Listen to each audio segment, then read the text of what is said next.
ಈ ಪ್ರಚಾರ ಸಭೆಯಲ್ಲಿ ಭಾಗವಹಿಸಿರ್ತಕ್ಕಂಥ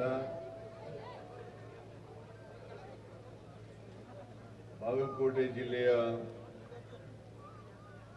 ಉಸ್ತುವಾರಿ ಸಚಿವರಾದಂಥ ಶ್ರೀ ತಿಮ್ಮಾಪುರ್ ಅವರ,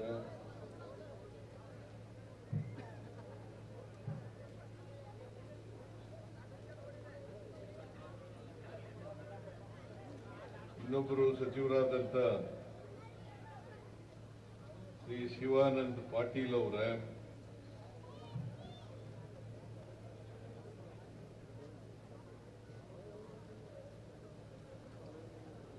ಸಚಿವರಾದಂಥ ಶ್ರೀ ಬೈತಿ ಸುರೇಶ್ ಅವರ,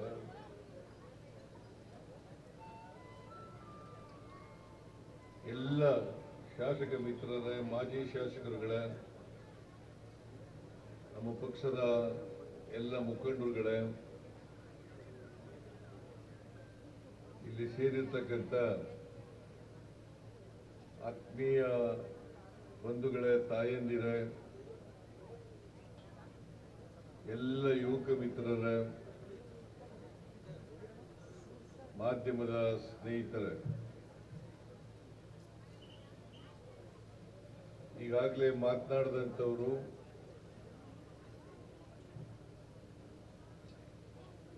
ಉಮೇಶ್ ಮೇಟಿಯವರಿಗೆ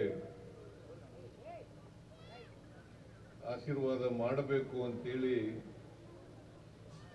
ಮನವಿಯನ್ನು ಮಾಡಿದ್ದಾರೆ.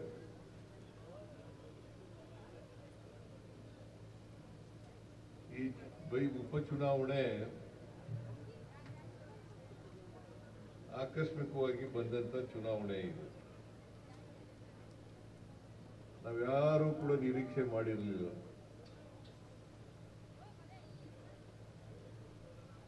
ಎಚ್.ವೈ. ಮೇಟಿಯವರು ನಿಧನರಾಗ್ತಾರೆ ಅಂತಕ್ಕಂಥದ್ದು ಯಾವ ಸೂಚನೆಗಳು ಇರಲಿಲ್ಲ, ಯಾವ ಚಿಹ್ನೆಗಳು ಇರಲಿಲ್ಲ. ಅವರು ಅಕಾಲಿಕ ಮರಣಕ್ಕೆ ತುತ್ತಾದರು.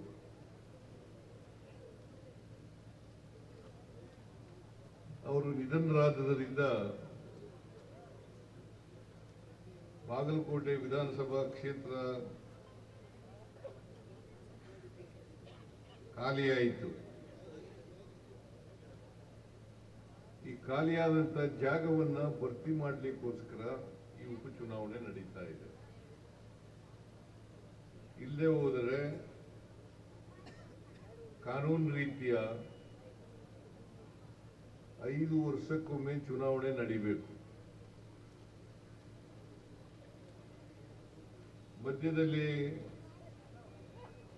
ನಿಧನರಾದರೆ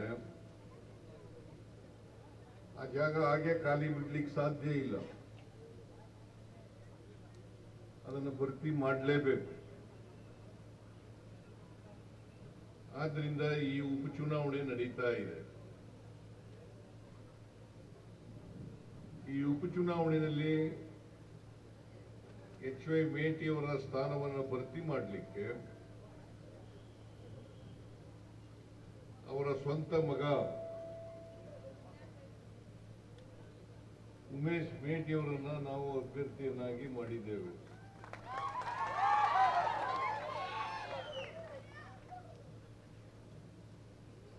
ನಾಲ್ಕು ಜನರು ಕೂಡ ಟಿಕೆಟ್ ಕೇಳಿದ್ರು. ನಮ್ಮಲ್ಲಿ ಯಾರಿಗಾರು ಕೊಡಿ, ನಾವೆಲ್ಲರೂ ಕೂಡ ಒಗ್ಗಟ್ಟಾಗಿ ಚುನಾವಣೆಯನ್ನ ಮಾಡ್ತೇವೆ ಅಂತಕ್ಕಂಥ ಮಾತುಗಳನ್ನ ಹೇಳಿದ್ರು. ಕಾಂಗ್ರೆಸ್ನ ಸಂಪ್ರದಾಯ ಮತ್ತು ಪದ್ಧತಿ, ಯಾರು ನಿಧನರಾಗ್ತಾರೆ ಅವ್ರ ಮನೆಯವರಿಗೆ ಕೊಡಬೇಕು ಅಂತಕ್ಕಂಥದ್ದು ಸಂಪ್ರದಾಯ ಮತ್ತು ಅದು ಯಾವಾಗಲೂ ಕೂಡ ನಡ್ಕೊಂಡು ಬಂದಿರತಕ್ಕಂಥ ರೀತಿ. ಅದಕ್ಕೋಸ್ಕರ ಅವ್ರ ಕುಟುಂಬ ವರ್ಗದವರಿಗೆ ಟಿಕೆಟ್ ಕೊಡಬೇಕು ಅಂತೇಳಿ ಕಾಂಗ್ರೆಸ್ಸಿನ ಹೈಕಮಾಂಡ್ ತೀರ್ಮಾನ ಮಾಡಿತು. ನಾನು ಕರೆದು ಮಾತನಾಡಿದ್ದೆ, ನಿಮ್ಮಲ್ಲಿ ಟಿಕೆಟ್ ಕೊಡ್ತೀವಿ, ಯಾರಿಗಾದ್ರೂ ಹೈಕಮಾಂಡ್ ಯಾರು ತೀರ್ಮಾನ ಮಾಡ್ತದೆ ನೀವೆಲ್ಲರೂ ಕೂಡ ಒಗ್ಗಟ್ಟಾಗಿ ಕೆಲಸ ಮಾಡಬೇಕು ಅಂತ ಹೇಳಿದ್ದೆ. ಹಾಗಾಗಿ ಅವರ 4 ಮಕ್ಕಳ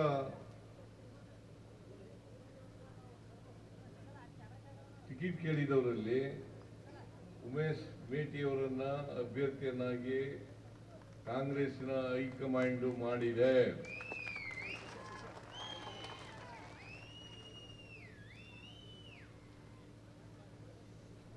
HY ಮೇಟಿಯವರು 5 ಬಾರಿ ಶಾಸಕರಾಗಿದ್ರು, ಒಮ್ಮೆ ಲೋಕಸಭಾ ಸದಸ್ಯರಾಗಿದ್ರು, ಮಂತ್ರಿನೂ ಕೂಡ ಆಗಿದ್ರು. ಅತ್ಯಂತ ನಿಷ್ಠಾವಂತ ಕಾಂಗ್ರೆಸ್ ಪಾರ್ಟಿಯ ಮನುಷ್ಯ. ನನಗೆ ಬಹಳ ಆಪ್ತರಾಗಿದ್ದಂಥವ್ರು.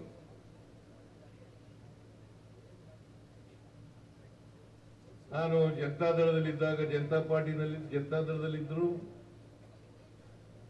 ಕಾಂಗ್ರೆಸ್ ಪಾರ್ಟಿಯನ್ನು ಸೇರ್ಕೊಂಡಾಗ ಕಾಂಗ್ರೆಸ್ ಪಕ್ಷಕ್ಕೆ ಬಂದರು, ಮತ್ತೆ ಕಾಂಗ್ರೆಸ್ ಪಕ್ಷದಲ್ಲೂ ಕೂಡ ನಿಷ್ಠಾವಂತ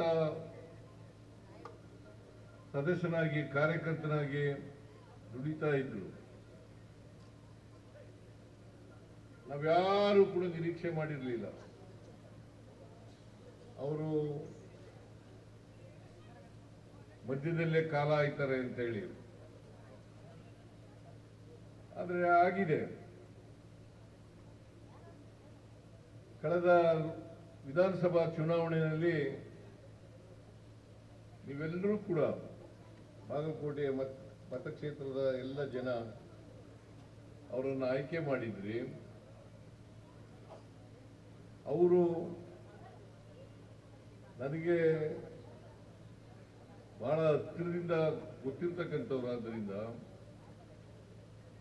ಅವರು ಜನಪರವಾಗಿ ಇರ್ತಕ್ಕಂಥ ವ್ಯಕ್ತಿಯಾಗಿದ್ದರು, ಶಾಸಕರಾಗಿದ್ದರು. ಬಹಳಷ್ಟು ಜನಪರವಾದಂಥ ಕೆಲಸಗಳನ್ನು ಮಾಡ್ತಾ ಇದ್ರು, ಅಭಿವೃದ್ಧಿ ಕೆಲಸಗಳನ್ನು ಮಾಡ್ತಾ ಇದ್ರು. ನನ್ನ ಹತ್ರ ಬರ್ತಿದ್ರು ಯಾವಾಗಲೂ ಕೂಡ. ಬೆಂಗಳೂರು ಬಂದಾಗೆಲ್ಲ ನನ್ನನ್ನು ಭೇಟಿ ಮಾಡದೆ ಹೋಗ್ತಿರ್ಲಿಲ್ಲ. ಆ ಭೇಟಿಯಾದಂಥ ಸಂದರ್ಭದಲ್ಲಿ ಬಾಗಲಕೋಟೆ ಕ್ಷೇತ್ರದ ಅಭಿವೃದ್ಧಿ ಬಗ್ಗೆ ಮಾತ್ರ ಚರ್ಚೆ ಮಾಡ್ತಾ ಇದ್ರು. ಈ ಅಭಿವೃದ್ಧಿ ಪಡಿಸಲಿಕ್ಕೆ ಅನೇಕ ಪ್ರಯತ್ನಗಳನ್ನು ಅವರು ಮಾಡಿದ್ದಾರೆ, ಮತ್ತೆ ಅಭಿವೃದ್ಧಿ ಪಡಿಸಿದ್ದಾರೆ ಅಂತಕ್ಕಂಥ ಮಾತುಗಳನ್ನು ಹೇಳಲಿಕ್ಕೆ ಬಯಸ್ತಾ ಇದ್ದೇವೆ. ಸೊ ಅವ್ರ ಜಾಗದಲ್ಲಿ ಉಮೇಶ್ ಮೇಟಿನೂ ಕೂಡ ಅವರ ಹಾಕಿಕೊಟ್ಟಂತ ದಾರಿನಲ್ಲೇ ನಡೀತಾರೆ ಅಂತಕ್ಕಂಥ ವಿಶ್ವಾಸ, ನಂಬಿಕೆ ನನಗಿದೆ. ನೀವೆಲ್ಲರೂ ಕೂಡ ಉಮೇಶ್ ಮೇಟಿಯವರನ್ನ ಇನ್ನು 2 ವರ್ಷ ಅವಧಿ ಇದೆ. ಈ 2 ವರ್ಷದ ಅವಧಿಗೆ ಉಮೇಶ್ ಮೇಟಿಯವರನ್ನ ಆಶೀರ್ವಾದ ಮಾಡಿ ವಿಧಾನಸಭೆಗೆ ಕಳಿಸಿಕೊಡಬೇಕು ಅಂತೇಳಿ ನಿಮ್ಮಲ್ಲಿ ಅತ್ಯಂತ ಕಳಕಳಿಯಿಂದ ಪ್ರಾರ್ಥನೆಯನ್ನ ಮಾಡಲಿಕ್ಕೆ ಬಯಸ್ತಾ ಇದ್ದೇನೆ.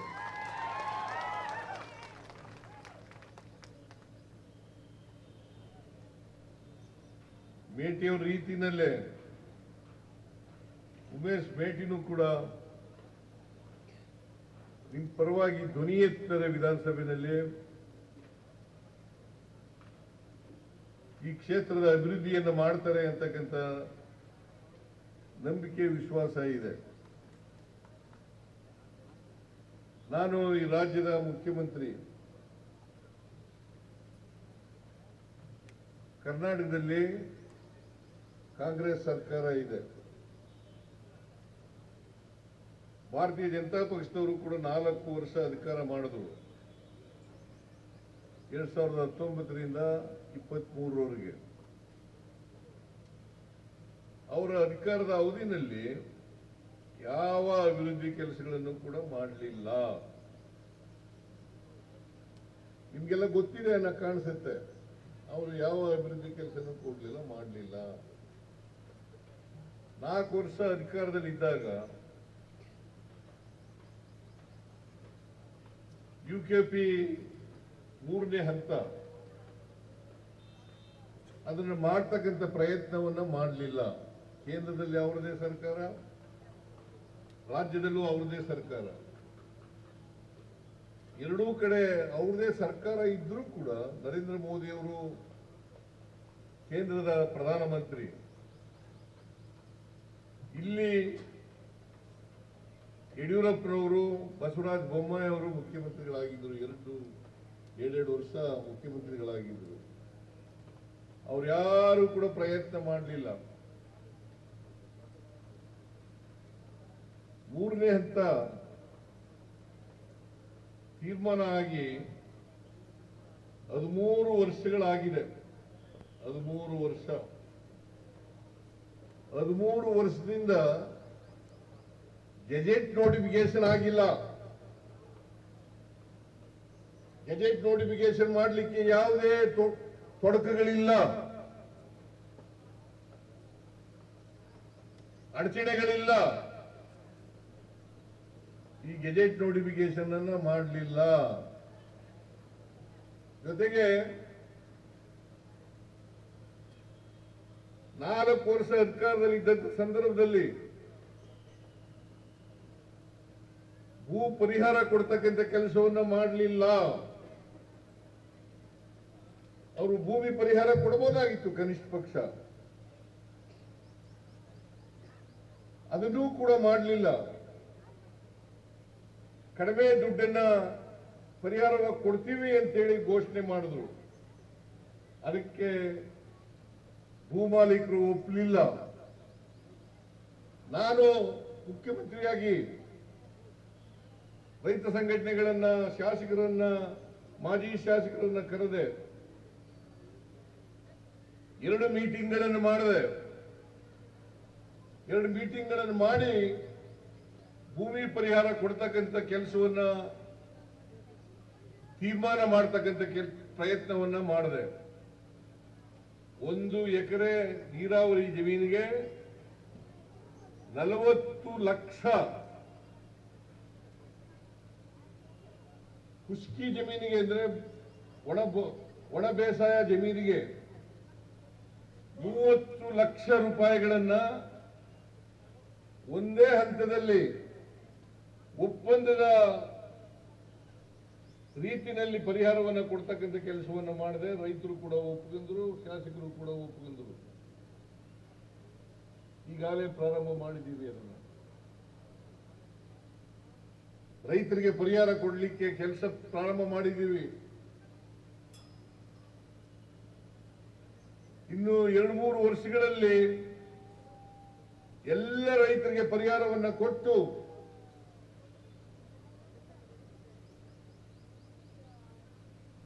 ಅವರನ್ನ ಸ್ಥಳಾಂತರ ಮಾಡತಕ್ಕಂಥ ಕೆಲಸವನ್ನ ಮಾಡ್ತೇವೆ. ಜೊತೆಗೆ ಕಾಲುವೆ ಭೂಮಿ ಕಳ್ಕೊಂಡಿರ್ತಕ್ಕಂಥವರಿಗೆ ಭೂಮಿಯನ್ನ ಪರಿಹಾರವನ್ನ ಕೊಡ್ತಕ್ಕಂಥ ಕೆಲಸವನ್ನ ಮಾಡ್ತೇವೆ. ಆದರೆ ಆಲ್ಮಟ್ಟಿ ಡ್ಯಾಮ್ನ ಎತ್ತರ ಆಗ್ಬೇಕಾದ್ರೆ ಕೇಂದ್ರ ಸರ್ಕಾರ ಗೆಜೆಟ್ ನೋಟಿಫಿಕೇಶನ್ ಅನ್ನ ಮಾಡಬೇಕು. 13 ವರ್ಷ ಆಯ್ತು ಗೆಜೆಟ್ ನೋಟಿಫಿಕೇಶನ್ ಮಾಡಿಲ್ಲ. ನೀವು ಇದನ್ನ ಅರ್ಥ ಮಾಡ್ಕೋಬೇಕು. ಕೇಂದ್ರದಲ್ಲಿ ಬಿಜೆಪಿ ಸರ್ಕಾರನೇ ಇದೆ, ಇಲ್ಲಿ ವಿರೋಧ ಪಕ್ಷವಾಗಿದ್ದಾರೆ. ನಾವು ಅನೇಕ ಸಾರಿ, ನಾನು DK ಶಿವಕುಮಾರ್, ನಮ್ಮ ಉಪಮುಖ್ಯಮಂತ್ರಿಗಳು, ನೀರಾವರಿ ಮಂತ್ರಿ, ಅವರು ಹೋಗಿ ಪ್ರಧಾನಮಂತ್ರಿಗಳನ್ನ, ನೀರಾವರಿ ಮಂತ್ರಿಗಳನ್ನ ಭೇಟಿ ಮಾಡಿ ಅನೇಕ ಸಾರಿ ಗೋಗರದು ನಾವು ಗೆಜೆಟ್ ನೋಟಿಫಿಕೇಶನ್ ಮಾಡ್ರಿ, ಗೆಜೆಟ್ ನೋಟಿಫಿಕೇಶನ್ ಮಾಡ್ರಿ ಅಂತೇಳಿ ಇವತ್ತಿನವರೆಗೆ ಮಾಡಿಲ್ಲ. ನೀವು ಇದನ್ನ ಅರ್ಥ ಮಾಡ್ಕೋಬೇಕಾಗ್ತದೆ. ಗೆಜೆಟ್ ನೋಟಿಫಿಕೇಶನ್ ಆಗದೇನೆ ಡ್ಯಾಮ್ನ ಎತ್ತರ ಮಾಡಲಿಕ್ಕೆ ಸಾಧ್ಯ ಇಲ್ಲ. ಅದಕ್ಕೋಸ್ಕರವಾಗಿ ನಾವು ಅನೇಕ ಸಾರಿ ಮನವಿ ಮಾಡಿದ್ರು ಕೂಡ ಇಲ್ಲಿವರೆಗೆ ಮಾಡಿಲ್ಲ. ನೀವು ದಯಮಾಡಿ ಅರ್ಥ ಮಾಡ್ಕೋಬೇಕಾಗ್ತದೆ. ಬಿಜೆಪಿಯವರು ಏನ್ ಹೇಳ್ತಾರೆ ಗೊತ್ತಿಲ್ಲ, ಇದ್ರ ಬಗ್ಗೆ ಸುಳ್ಳು ಹೇಳ್ತಾರೆ, ಅಪಪ್ರಚಾರ ಮಾಡ್ತಾರೆ. ಗೆಜೆಟ್ ನೋಟಿಫಿಕೇಶನ್ ಮಾಡಲಿಕ್ಕೆ ಯಾವುದೇ ಅಡಚಣೆಗಳಿಲ್ಲ, ಯಾವುದೇ ತೊಂದರೆಗಳಿಲ್ಲ. ಇದನ್ನ ತಾವೆಲ್ಲರೂ ಕೂಡ ಅರ್ಥ ಮಾಡ್ಕೊತೀರಿ ಅಂತಕ್ಕಂಥದ್ದು ನನ್ನ ಭಾವನೆ. ನಾನು ಈಗಲೂ ಕೂಡ ಒತ್ತಾಯ ಮಾಡ್ತೇನೆ, ಗೆಜೆಟ್ ನೋಟಿಫಿಕೇಶನ್ ಅನ್ನ ಮಾಡಿದ ಕೂಡಲೇ ಅಣೆಕಟ್ಟಿನ ಎತ್ತರವನ್ನ ಮಾಡತಕ್ಕಂಥ ಕೆಲಸವನ್ನ ನಾವು ಮಾಡುತ್ತೇವೆ. ಈ ಭಾಗದ ಜಮೀನುಗಳಿಗೆ ನೀರು ಕೊಡ್ತಕ್ಕಂಥ ಕೆಲಸವನ್ನ ಮಾಡ್ತೇವೆ. ಇದನ್ನ ಅವರು ಮಾಡಿಲ್ಲ. 4 ವರ್ಷ ಅಧಿಕಾರದಲ್ಲಿದ್ದಾಗಲೂ ಮಾಡಿಲ್ಲ, ನಾವು ಅಧಿಕಾರಕ್ಕೆ ಬಂದಾಗಲೂ ಕೂಡ ಮಾಡಲಿಲ್ಲ, ಮುಂದೆನೆ ಮಾಡ್ತಾರೆ ಅಂತಕ್ಕಂಥ ನಂಬಿಕೆ ಇಲ್ಲ. ಅದಕ್ಕೋಸ್ಕರ ತಕ್ಕ ಪಾಠವನ್ನ ಕಲಿಸ್ಬೇಕು ಅನ್ನೋದಾದ್ರೆ, ಅವರಿಗೆ ಸರಿಯಾದ ರೀತಿಯಲ್ಲಿ ಬುದ್ಧಿ ಕಲಿಸ್ಬೇಕು ಅನ್ನೋದಾದ್ರೆ, ಈ ಚುನಾವಣೆಯಲ್ಲಿ ಚರಂತಿ ಮಠ್ ಭಾರತೀಯ ಜನತಾ ಪಕ್ಷದ ಅಭ್ಯರ್ಥಿ. ಎಂತ ಮಟ್ಟ, ಎಂತ ಚರಂತಿ ಮಟ್ಟವನು, ಈರಣ್ಣ ಚರಂತಿ ಮಠ್, ಈರಣ್ಣ ಚರಂತಿ ಮಠ್. ಅವ್ರಿಗೆ ಕೇಳಿ, ಯಾಕೆ ಗೆಜೆಟ್ ನೋಟಿಫಿಕೇಶನ್ ಇವತ್ತವರೆಗೆ ಮಾಡಿಲ್ಲ? ಗೆಜೆಟ್ ನೋಟಿಫಿಕೇಶನ್ ಮಾಡಿ ನಮ್ಮ ಊರಿಗೆ ವೋಟ್ ಕೇಳಕ್ ಬರ್ರಿ ಅಂತ ಹೇಳ್ತಕ್ಕಂಥ ಕೆಲಸವನ್ನ ನೀವೆಲ್ಲರೂ ಕೂಡ ಮಾಡಬೇಕು ಅಂತಕ್ಕಂಥದ್ದು ನನ್ನ ಅತ್ಯಂತ ಕಳಕಳಿಯ ಮನವಿ ಅಂತಕ್ಕಂಥ ಮಾತುಗಳನ್ನ ನಿಮಗೆ ಹೇಳಲಿಕ್ಕೆ ಬಯಸ್ತಾ ಇದ್ದಾರೆ. ಏನು ಮಾಡಲಿಲ್ಲ, ಅಭಿವೃದ್ಧಿ ಮಾಡಲಿಲ್ಲ, ಯಡಿಯೂರಪ್ಪನವರು ಮಾಡಲಿಲ್ಲ, ಬಸವರಾಜ ಬೊಮ್ಮಾಯಿ ಅವರು ಮಾಡಲಿಲ್ಲ. ಬರೀ ಲೂಟಿ ಹೊಡಿತಕ್ಕಂಥ ಕೆಲಸವನ್ನ ಮಾಡಿದ್ರು, ಬರೀ ಲೂಟಿ ಹೊಡಿತಕ್ಕಂಥದ್ದು. ನಾನು ಎಲ್ಲ ವಿಚಾರಗಳನ್ನು ಕೂಡ ಹೇಳಕ್ ಹೋಗಲ್ಲ. ಇವತ್ತು ನಾನು ಹಣಕಾಸಿನ ಮಂತ್ರಿಯಾಗಿ, ಉಪಮುಖ್ಯಮಂತ್ರಿಯಾಗಿ, ಮುಖ್ಯಮಂತ್ರಿಯಾಗಿ ಹೇಳಿದ್ದೆ. ಎಚ್ ಮೇಟಿಯವರು ಯಾವಾಗಲೂ ಕೂಡ ನಾನು ಭೇಟಿಯಾದಾಗ ಬಾಗಲಕೋಟೆಗೆ ಒಂದು ಮೆಡಿಕಲ್ ಕಾಲೇಜ್ ಬೇಕು, ಬಾಗಲಕೋಟೆಗೆ ಒಂದು ಮೆಡಿಕಲ್ ಕಾಲೇಜ್ ಬೇಕು, ಒಂದು ಆಸ್ಪತ್ರೆ ಆಗಬೇಕು ಅಂತಕ್ಕಂಥ ಮಾತುಗಳನ್ನ ಒತ್ತಾಯ ಪೂರ್ವಕವಾಗಿ ಹೇಳ್ತಾ ಇದ್ರು. ನಾನು ಘೋಷಣೆ ಮಾಡಿದ್ದೆ, 16-17ರಲ್ಲಿ ಘೋಷಣೆ ಮಾಡಿದ್ದೆ. ಆದ್ರೆ ಕಾರಣಾಂತರದಿಂದ ಮಾಡಲಿಕ್ಕೆ ಆಗ್ಲಿಲ್ಲ. ಆದ್ರೆ ಈ ಸಾರಿ, ಅಂದ್ರೆ ಕಳೆದ ವರ್ಷ ನಾನು ಬಜೆಟ್ ಮಂಡಿಸಕ್ಕಿಂತ ಮುಂಚಿತವಾಗಿ ಭೇಟಿಯವರು ಹೇಳಿದ್ರು, ಮೆಡಿಕಲ್ ಕಾಲೇಜನ್ನ ಮಾಡಲೇಬೇಕು ಈ ಸಾರಿ ಅಂತ ಹೇಳಿದ್ರು. ನಾನು ಆಯ್ತಪ್ಪ ಅಂತ ಹೇಳಿ ಮೇಟಿಯವರಿಗೆ 2025-26ರಲ್ಲಿ ಘೋಷಣೆ ಮಾಡಿದೆ, ಮೆಡಿಕಲ್ ಕಾಲೇಜನ್ನ ಬಾಗಲಕೋಟೆಯಲ್ಲಿ ಕೊಟ್ಟೇ ಕೊಡ್ತೀವಿ ಅಂತಕ್ಕಂಥ ಮಾತುಗಳನ್ನ ಹೇಳಿದೆ. ಆದರೆ ಕಾರಣಾಂತರದಿಂದ ಸ್ವಲ್ಪ ವಿಳಂಬ ಆಯಿತು ಅದನ್ನ ಶಂಕುಸ್ಥಾಪನೆ ಮಾಡೋದು. ಆ ಶಂಕುಸ್ಥಾಪನೆಯಲ್ಲಿ ಅಷ್ಟೊತ್ತಿಗೆ HY ಮೇಟಿಯವರು ನಿಧನರಾಗಿದ್ರು. ಅವರು ಶಂಕುಸ್ಥಾಪನೆ ಕಾರ್ಯಕ್ರಮದಲ್ಲಿ ಇರಲಿಲ್ಲ ಅಂತಕ್ಕಂಥದ್ದೇ ಬಹಳ ನೋವಿನ ಸಂಗತಿ. ಇವತ್ತು ಬಾಗಲಕೋಟೆಗೆ ಮೆಡಿಕಲ್ ಕಾಲೇಜು ಬಂದಿದ್ರೆ, ಈಗಾಗಲೇ ಶಂಕುಸ್ಥಾಪನೆ ಮಾಡಿದ್ದೀವಿ, ಕಳೆದ ತಿಂಗಳು ಶಂಕುಸ್ಥಾಪನೆ ಆಗಿದೆ. ಆ ಶಂಕುಸ್ಥಾಪನೆ ಆಗ್ಬೇಕಾದ್ರೆ, ಮೆಡಿಕಲ್ ಕಾಲೇಜ್ ಆಗ್ಬೇಕಾದ್ರೆ ಬಾಗಲಕೋಟೆನಲ್ಲಿ, ಅದಕ್ಕೆ ಕಾರಣ HY ಮೇಟಿಯವರು ಅಂತಕ್ಕಂಥದನ್ನ ಅರ್ಥ ಮಾಡ್ಕೋಬೇಕಾಗ್ತದೆ. ಇವರು 4 ವರ್ಷ ಇದ್ರು ಬಿಜೆಪಿಯವರು, 4 ವರ್ಷದಲ್ಲಿ ಮೆಡಿಕಲ್ ಕಾಲೇಜನ್ನು ಮಾಡಲಿಲ್ಲ. ನಾನು ಭರವಸೆ ಕೊಟ್ಟಿದ್ದೆ ಈ ರಾಜ್ಯದ ಜನರಿಗೆ, ಪ್ರತಿ ಜಿಲ್ಲೆನಲ್ಲಿ ಒಂದು ಮೆಡಿಕಲ್ ಕಾಲೇಜನ್ನು ಮಾಡ್ತೇನೆ, ಆಸ್ಪತ್ರೆಯನ್ನು ಮಾಡೇ ಮಾಡ್ತೀನಿ ಅಂತೇಳಿ. ಈಗಾಗಲೇ ಸುಮಾರು 24 ಜಿಲ್ಲೆಗಳಲ್ಲಿ ಮೆಡಿಕಲ್ ಕಾಲೇಜ್ ಆಗಿದೆ, ಆಸ್ಪತ್ರೆಗಳಾಗಿದ್ದಾವೆ. ಟ್ರಾಮಾ ಸೆಂಟರ್ಗಳಾಗಿದ್ದಾವೆ, ಜೊತೆಗೆ ಸೂಪರ್ ಸ್ಪೆಷಾಲಿಟಿ ಆಸ್ಪತ್ರೆಗಳನ್ನು ಕೂಡ ಮಾಡ್ತೇವೆ. ಬಾಗಲಕೋಟೆನಲ್ಲೂ ಕೂಡ ಬರೀ ಮೆಡಿಕಲ್ ಕಾಲೇಜ್ ಎಲ್ಲ ಆಸ್ಪತ್ರೆ ಮಾಡಿ ಸೂಪರ್ ಸ್ಪೆಷಾಲಿಟಿ ಆಸ್ಪತ್ರೆಯನ್ನು ಕೂಡ ಮಾಡ್ತೇವೆ, ಟ್ರಾಮಾ ಸೆಂಟರ್ ಕೂಡ ಮಾಡ್ತೇವೆ ಅಂತಕ್ಕಂಥ ಮಾತುಗಳನ್ನ ಈ ಸಂದರ್ಭದಲ್ಲಿ ಹೇಳಲಿಕ್ಕೆ ಬಯಸ್ತಾ ಇದ್ದೇನೆ. ಇಷ್ಟೆಲ್ಲ ಆಗ್ಬೇಕಾದ್ರೆ HY ಮೇಟಿಯವರು ಕಾರಣ ಅಂತಕ್ಕಂಥ ಮಾತುಗಳನ್ನ ಹೇಳಲಿಕ್ಕೆ ಬಯಸ್ತಾ ಇದ್ದಾರೆ. ನಮ್ಮ ಸರ್ಕಾರ ನುಡಿದಂತೆ ನಡೆಯುವ ಸರ್ಕಾರ. ಏನ್ ಮಾತು ಕೊಟ್ಟಿದ್ದೀವಿ ಅದನ್ನ ನಡೆಸ್ತಕ್ಕಂಥ ಪ್ರಯತ್ನವನ್ನ ಮಾಡ್ತೇವೆ, ಪ್ರಾಮಾಣಿಕ ಪ್ರಯತ್ನವನ್ನ ಮಾಡ್ತೇವೆ. ಈಗ ನಾನು 2013ರಿಂದ 2018ರವರೆಗೆ ಮುಖ್ಯಮಂತ್ರಿ ಆಗಿದ್ದೆ. ಆ ಸಂದರ್ಭದಲ್ಲಿ 165 ಭರವಸೆಗಳನ್ನು ಜನರಿಗೆ ಕೊಟ್ಟಿದ್ದು, ಈ ರಾಜ್ಯದ ಜನರಿಗೆ ಕೊಟ್ಟಿದ್ದು. ಆ 165 ಭರವಸೆಗಳಲ್ಲಿ 158 ಭರವಸೆಗಳನ್ನ ಈಡೇರಿಸ್ತು.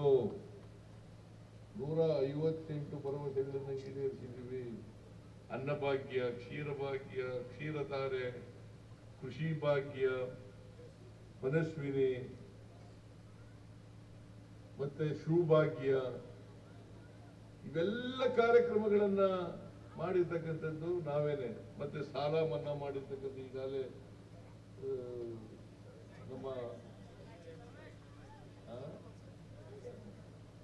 ಸರ್ನಾಯಕ್ ಅವರು ಪ್ರಸ್ತಾಪ ಮಾಡಿದ್ದಾರೆ. 50,000ವರೆಗೆ ಸಾಲ ಮನ್ನಾ ಮಾಡೋದು. ಕೇಂದ್ರ ಸರ್ಕಾರ 72,000 ಕೋಟಿ ಸಾಲ ಮನ್ನಾ ಮಾಡುದು. 72,000 ಕೋಟಿ ಸಾಲ. ನರೇಂದ್ರ ಮೋದಿ ಅವರು 1 ರೂಪಾಯಿ ಮನ್ನಾ ಮಾಡಿದಾರ ಏನ್ರಿ? ನೀವೇ ರೈತರು ಹೇಳಿ ನೋಡೋಣ. 1 ರೂಪಾಯಿ ಮನ್ನಾ ಮಾಡಿದಾರ? ಮತ್ತೆ ಯಾಕೆ ಓಟ್ ಹಾಕ್ಬೇಕು ಅವರಿಗೆ? ಯಾಕೆ ಓಟ್ ಹಾಕ್ಬೇಕು? 1 ರೂಪಾಯಿ ಮನ್ನಾ ಮಾಡಲಿಲ್ಲ. ಇವತ್ತು ನಮ್ಮ ಸರ್ಕಾರ ಬಂದ ಮೇಲೆ, ಅಧಿಕಾರಕ್ಕೆ ಬಂದ ಮೇಲೆ, ಯಾಕಂತಂದ್ರೆ ಕೊರೋನಾ ರೋಗದಿಂದ ಬಹಳ ಜನ ಹೈರಾಣಾಗಿದ್ರು, ಕಷ್ಟದಲ್ಲಿ ಸಿಕ್ಕಾಕೊಂಡಿದ್ರು. ಅದಕ್ಕೋಸ್ಕರ ನಾವು ನಮ್ಮ ಸರ್ಕಾರ ಯೋಚನೆ ಮಾಡಿತು, ಬಡವರಿಗೆ, ರೈತರಿಗೆ, ಮಹಿಳೆಯರಿಗೆ ವಿಶೇಷವಾಗಿ ಸಹಾಯ ಮಾಡಬೇಕು ಅಂತೇಳಿ 5 ಗ್ಯಾರಂಟಿ ಯೋಜನೆಗಳನ್ನ ಘೋಷಣೆ ಮಾಡಿದವು. ಗ್ಯಾರಂಟಿ ಯೋಜನೆಗಳು ಯಾರ್ಯಾರು? ಗ್ಯಾರಂಟಿ ಬಸ್ನಲ್ಲಿ ಶಕ್ತಿ ಯೋಜನೆ, ಯಾರ್ಯಾರು ಹೆಣ್ಮಕ್ಳು ಫ್ರೀಯಾಗಿ ತಿರುಗಾಡ್ತಾ ಇದ್ದೀರಲ್ವಾ? ಕೈ ಎತ್ತಿ ನೋಡೋಣ. ಯಾರು ಮಾಡಿದ್ರು ಇದು? ಬಿಜೆಪಿ ಅವ್ರು ಮಾಡಿದ್ರ? 4 ವರ್ಷ ಇದ್ರಲ್ಲ ತಾಯಿ. ಏನ್ರಮ್ಮ ಮಾಡಿದ್ರೇನ್ರಮ್ಮ? ಯಡಿಯೂರಪ್ಪ ಮಾಡಿದ್ನ? ಬಸವರಾಜ ಬೊಮ್ಮಾಯಿ ಮಾಡಿದ್ನ? ಇವತ್ತು ಎಲ್ಲಿಗಾದ್ರೂ ಹೋಗ್ಬೋದು, ಎಲ್ಲಿಗಾದ್ರೂ ಹೋಗ್ಬೋದು. ಸರ್ಕಾರದ ಬಸ್ಗಳಲ್ಲಿ ಫ್ರೀಯಾಗಿ 7 ಕೋಟಿ ಜನ ಇದ್ದಾರೆ ಕರ್ನಾಟಕದಲ್ಲಿ. 7 ಕೋಟಿ ಜನ, 3.5 ಕೋಟಿ ಮಹಿಳೆಯರಿದ್ದಾರೆ, ಹೆಣ್ಮಕ್ಳಿದ್ದಾರೆ, ವಿದ್ಯಾರ್ಥಿನಿಯರಿದ್ದಾರೆ. ಅವರೆಲ್ಲರಿಗೂ ಕೂಡ ಫ್ರೀಯಾಗಿ ಸರ್ಕಾರಿ ಬಸ್ನಲ್ಲಿ. ಯಾಕಂತಂದ್ರೆ ನಮ್ಮ ಉದ್ದೇಶ ಮಹಿಳೆಯರಿಗೆ ಆರ್ಥಿಕವಾಗಿ, ಸಾಮಾಜಿಕವಾಗಿ ಶಕ್ತಿ ತುಂಬಬೇಕು.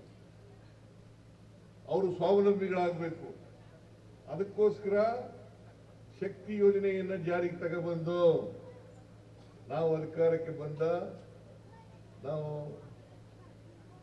ಮೇ 20, 1923ರಲ್ಲಿ ನಾವು ಅಧಿಕಾರಕ್ಕೆ ಬಂದು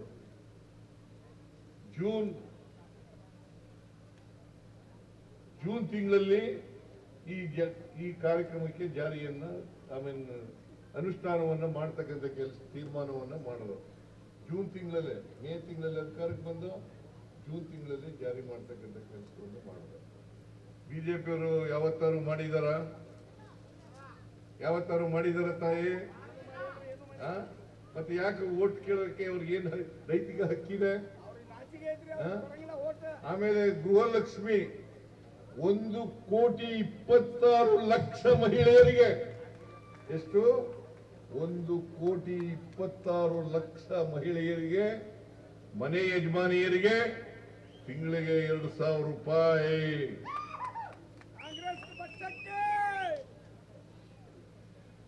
ಬಿಜೆಪಿಯವರು ಯಾವತ್ತಾರು ಮಾಡಿದ್ರ? ಯಾವತ್ತಾರು ಮಾಡಿದಾರ ತಾಯಿ? ನೀವ್ ಹೇಳಿ. ಮತ್ತೆ ಹೆಂಗೆ ಓಟ್ ಕೇಳ್ತಾರೆ ಅವರು? ಚರಣ್ ಮಠ್ ಪರ ಹೆಂಗೆ ಓಟ್ ಕೇಳಕ್ಕೆ ಅವ್ರಿಗೆ ನೈತಿಕವಾದಂತಹ ಶಕ್ತಿ ಇದೆ, ನೈತಿಕವಾದಂತಹ ಅಧಿಕಾರ ಇದೆ. ನಿಮ್ಗೆಲ್ಲ ಮೋಸ ಮಾಡಿ 4 ವರ್ಷ ಅಧಿಕಾರದಲ್ಲಿ ಇದ್ದು ಏನೋ ಮಾಡದೆ ಇವತ್ತು ಮನೇಲಿ ಕೂತಿದ್ದಾರೆ, ವಿರೋಧ ಪಕ್ಷದಲ್ಲಿ ವಿರೋಧ ಮಾಡ್ತಾ ಇದ್ದಾರೆ. ಇವ್ರು ಯಾರು ಗೊತ್ತಾ? ಬಿಜೆಪಿಯವರು 5 ಗ್ಯಾರಂಟಿ ಯೋಜನೆಗಳನ್ನ ವಿರೋಧ ಮಾಡಿದವರು, ಯಾರೋ ವಿರೋಧ ಮಾಡಿದವರು. ಅಭಿವೃದ್ಧಿ ಕೆಲಸಗಳೆಲ್ಲ ನಿಂತು ಹೋಗ್ಬಿಡ್ತವೆ, ಗ್ಯಾರಂಟಿ ಯೋಜನೆಗಳನ್ನ ಮಾಡಬೇಡಿ. ಗ್ಯಾರಂಟಿ ಯೋಜನೆಗಳಿಗೆ ನಾವು ಖರ್ಚು ಮಾಡ್ತಾ ಇರ್ತಕ್ಕಂಥ ಹಣ ಎಷ್ಟು ಗೊತ್ತಾ? 52,000 ಕೋಟಿ. ಒಂದು ವರ್ಷಕ್ಕೆ 52,000 ಕೋಟಿ. ಇದನ್ನ ಮಾಡಿದ್ರೆ ಖಜಾನೆ ಖಾಲಿ ಆಗ್ಬಿಡ್ತದೆ, ಖಜಾನೆ ಖಾಲಿ ಆಗ್ಬಿಡ್ತದೆ. ಸಿದ್ದರಾಮಯ್ಯನವರಿಗೆ ಬುದ್ಧಿ ಇಲ್ಲ, ಕಾಂಗ್ರೆಸ್ ಸರ್ಕಾರಕ್ಕೆ ಬುದ್ಧಿ ಇಲ್ಲ ಅಂತ ಹೇಳಿ ಟೀಕೆಗಳನ್ನು ಮಾಡಿದ್ರು, ನಮ್ಮ ಮೇಲೆ ಅಪಪ್ರಚಾರವನ್ನು ಮಾಡಿದ್ರು. ಪಾರ್ಲಿಮೆಂಟ್ ಎಲೆಕ್ಷನ್ ನಲ್ಲಿ, ಪಾರ್ಲಿಮೆಂಟ್ ಎಲೆಕ್ಷನ್ ಆದ ತಕ್ಷಣ ನಿಲ್ಲಿಸ್ಬಿಡ್ತಾರೆ. ನಿಲ್ಲಿಸುವ ಪಾರ್ಲಿಮೆಂಟ್ ಎಲೆಕ್ಷನ್ ಆಗಿ 2 ವರ್ಷ ಆಯ್ತು, ನಿಲ್ಲಿಸಿದೀವ? 3ನೇ ವರ್ಷ ಕುಂತ ಬಂದಿದೆ, 4ನೇ ವರ್ಷಕ್ಕೆ ಕಾಲಿಡ್ತಾ ಇದ್ದೀವಿ, ನಿಲ್ಲಿಸಿಲ್ಲ. ಇಲ್ಲಿವರೆಗೆ ನಾವು ಖರ್ಚು ಮಾಡಿರ್ತಕ್ಕಂಥ ಹಣ ಸುಮಾರು 1,40,000 ಕೋಟಿ. 1,40,000 ಕೋಟಿ ಗ್ಯಾರಂಟಿ ಯೋಜನೆಗಳಿಗೆ ನಾವು ಖರ್ಚು ಮಾಡಿರ್ತಕ್ಕಂಥ ಹಣ 1,40,000 ಕೋಟಿ. 40,000 ಕೋಟಿ ನಾವು ಖರ್ಚು ಮಾಡಿದ್ದೀವಿ. ಯಾಕೆ ಮಾಡಿದ್ದೀವಿ ಅಂತಂದ್ರೆ ಕೊಂಡ್ಕೊಳ್ತಕ್ಕಂಥ ಶಕ್ತಿ ಜಾಸ್ತಿ ಆಗ್ಬೇಕು ಹೆಣ್ಮಕ್ಳಿಗೆ. ಅದಕ್ಕೆ ನಾವು ಯೂನಿವರ್ಸಲ್ ಬೇಸಿಕ್ ಇನ್ಕಮ್ ಅನ್ನೋ ಥಿಯರಿನಲ್ಲಿ 2 ತತ್ವಗಳಿದ್ದಾವೆ. ಒಂದು ಆರ್ಥಿಕ ತತ್ವ, ಇನ್ನೊಂದು ಸಪ್ಲೈ ಮತ್ತು ಡಿಮ್ಯಾಂಡ್.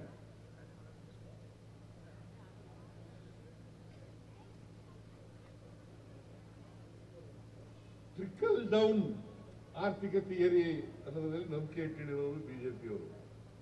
ಅದರಲ್ಲಿ ಮೇಲ್ಭಾಗ ಶ್ರೀಮಂತರು ಇದಾರಲ್ಲ, ಕಾರ್ಪೊರೇಟ್ ಬಾಡಿಗಳಿದಾವಲ್ಲ, ಅವ್ರ ಪರವಾಗಿರ್ತಕ್ಕಂಥವ್ರು ಬಿಜೆಪಿಯವರು. ನಾವು ಯೂನಿವರ್ಸಲ್ ಬೇಸಿಕ್ ಇನ್ಕಮ್ ಅವ್ರ ಪರವಾಗಿರ್ತಕ್ಕಂಥವ್ರು. ನಾವು ಕೆಳ ಸಮಾಜದಲ್ಲಿ ಇರ್ತಕ್ಕಂಥ ತಳ ಸಮುದಾಯದ ಜನ ಇದಾರಲ್ಲ, ಅವ್ರಿಗೆ ಶಕ್ತಿಯನ್ನು ತುಂಬಬೇಕು, ಅವ್ರಿಗೆ ಕೊಂಡ್ಕೊಳ್ತಕ್ಕಂಥ ಶಕ್ತಿಯನ್ನು ಜಾಸ್ತಿ ಮಾಡಬೇಕು. ಈಗ ವಸ್ತುಗಳನ್ನ ತಯಾರು ಮಾಡಿಬಿಟ್ರೆ ಸಾಲದಲ್ಲ, ಕೊಂಡ್ಕೊಳ್ಳೋರು ಬೇಕಲ್ಲ, ಕೊಂಡ್ಕೊಳ್ಳೋರು ಬೇಕಲ್ಲಮ್ಮ. ಕೊಂಡ್ಕೊಳ್ಳೋರು ಇಲ್ಲದೆ ಹೋದ್ರೆ ಎಷ್ಟೇ ವಸ್ತುಗಳನ್ನು ತಯಾರು ಮಾಡಿದ್ರು ಕೂಡ ಪ್ರಯೋಜನ ಇಲ್ಲ. ಅದಕ್ಕೋಸ್ಕರ ಶಕ್ತಿ ಯೋಜನೆಯನ್ನು ಮಾಡೋದು. ಆಮೇಲೆ